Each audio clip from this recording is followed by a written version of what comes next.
DepEd, 52 million almost went to ghost students in 12 private schools.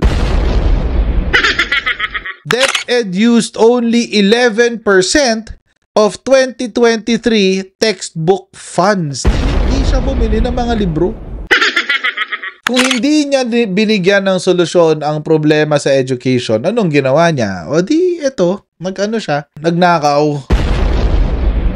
In fact, mga kababayan, may hahabulin pa ang DepEd na aabot sa 100 million pesos diyan sa ghost students. Anong ginawa ni Sara Duterte nung siya ay Secretary of DepEd? Ang ginawa niya ay hindi nagtrabaho. Ni hindi nagamit ang pondo ng DepEd ng tama. Natatawa ako dito sa kanyang sinabi today kasi parang nakakalimutan niya na siya ay naging secretary ng Department of Education. Pinas, kulelat na sa edukasyon. Nasa lapis at papel pa rin. Yan ang sinabi. Yun ang sinabi ni Sara Duterte, mga kababayan. Pinas daw, kulelat pa rin sa edukasyon. Nakakatawa lang. Kasi alam nyo, mga kababayan, kung ang ating naging DepEd Secretary ay ganito magsalita, hindi ako magtataka kung bakit huli pa rin ang DepEd sa edukasyon. Maingay ba? Yung kinain ko kanina, naalala ko lang. Kasi naalala ko ang 20 pesos ang kilo ng bigas. Yung kinain ko kanina, nag-order ako ng, hindi man ako usually kumakain ng rice. Hindi ako usually kumakain ng rice. Kasi pag kumain ako ng rice, ganito na ako ka-laki. No joke. Sobrang tigil talaga ang pagkain ko. Dahil kung pabayaan ko ang sarili ko, hindi na ako matabunan ng podium na ito. Lampas ako dito. So kanina, nag-order ako ng rice kasi kailangan ko ng energy na makipagpicturan sa inyo. Really? This is the DepEd Secretary? Hindi siya makapagkwento ng diretso. She cannot even construct a cohesive sentence. Imagine, mga kababayan, kung magsi-speech to sa mga sa mga state visit, kung maging presidente matumbukong nagpunta ako dito, gusto ko, hindi ako makain ng kanin. Ha? Alam niyo, mga kababayan, if there's one big mistake na ginawa ni PBBM in his administration, pagkaka-assign niya kay Sara Duterte bilang DepEd Secretary. Pagdating ng rice, ang haba niya,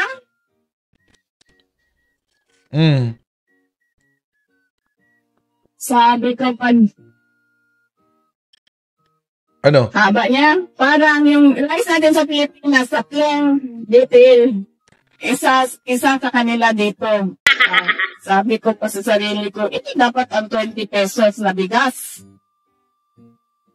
Kasi ang isang kutsara niya, 3 kutsara na ang equivalent sa Pilipinas. Dito mababa mo ang presyo. See how stupid our Vice President is? Isang kutsara nun, katumbas 3 kutsara sa Pilipinas. Boba ka? Kung isang kutsara, edi isang kutsara. Sabi nga ni Chris Ulo nung Sabado parang sinabi ni Sara na mas mabigat ang 1 kilong bakal kaysa sa 1 kilong bulak. ito yung naging education secretary natin, mga kababayan, ganito ka bobo. Bakit ang haba nun? Naalin? Kinabahan ako sa kanya, baka siya, artificial intelligence na. Artificial intelligence? AI na bigas. Sige, dilaan mo yung artificial intelligence na bigas dyan sa screen mo. Sabog ang wala. Nakabatak yata ito Sinabi ni Vice President Sara Duterte na napag-iiwanan na ang Pilipinas sa larangan ng edukasyon kumpara sa ibang bansa. Anya, modernisado na raw sa ibang bansa samantala nananatili pa rin sa papel at lapis ang Pilipinas, sabi. Saad pa niya, robotics at coding na ang pinag-aaralan ng mga bata sa ibang bansa at sa edad 3 to 4 years old ay marunong nang magbasa, sabi. Samantalang sa Pilipinas, aniya may mga high school students pang hindi marunong magbasa. Binigyan din ito ang 2019 study kung saan lumabas na 90% ng mga mag-aaral sa grade 5 ay hindi pa marunong magbasa sa antas na inaasahan sa kanila habang 83% ay patuloy na nahihirapan sa basic math skills, sabi ni Sara Duterte. Balik tanaw tayo sa kasaysayan mga kababayan. Sinabi kasi niya noong 2019, sino ba ang presidente nung panahon na yan? 2019. Di ba tatay niya? Sino ang pinuno ng DepEd nung panahon ni Rodrigo Duterte? Di ba si Leonor Briones? Ngayon mga babayan, noong 2019, alam na daw ni Sara Duterte, alam na niya na noong 2019, 90% ng mga learners sa grade 5 ay hindi marunong magbasa sa antas na inaasahan sa kanila. Habang 83% ay patuloy na nahihirapan sa basic math skills. Let that sink in mga babayan.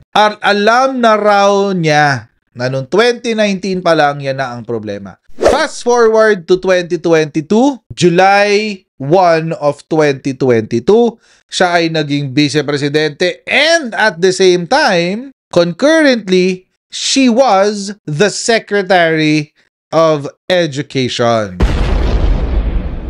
Ang tanong, anong nangyari, anong ginawa niya para mabigyan ng solusyon itong problema na to? Kasi nagkaroon siya ng pagkakataon, itama ito eh. Kung alam na niya na ito yung problema noong 2019 pa lamang, bakit hindi niya binigyan ng solusyon? Ano ba ang sinabi sa bagong pag-aaral ng mga estudyante sa Pilipinas noong siya ang DepEd Secretary? Marami pa rin Pilipino ang mahina sa comprehension, reading comprehension.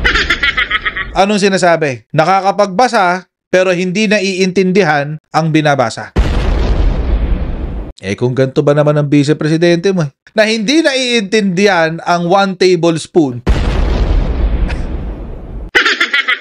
Hindi ako magtataka kung bakit ganun yung mga learners. Kung bobo ang vice-presidente mo na naging Secretary of Education, malamang sa malamang, bobo rin ang mga estudyante. Bakit? Kasi hindi niya alam ang gagawin niya.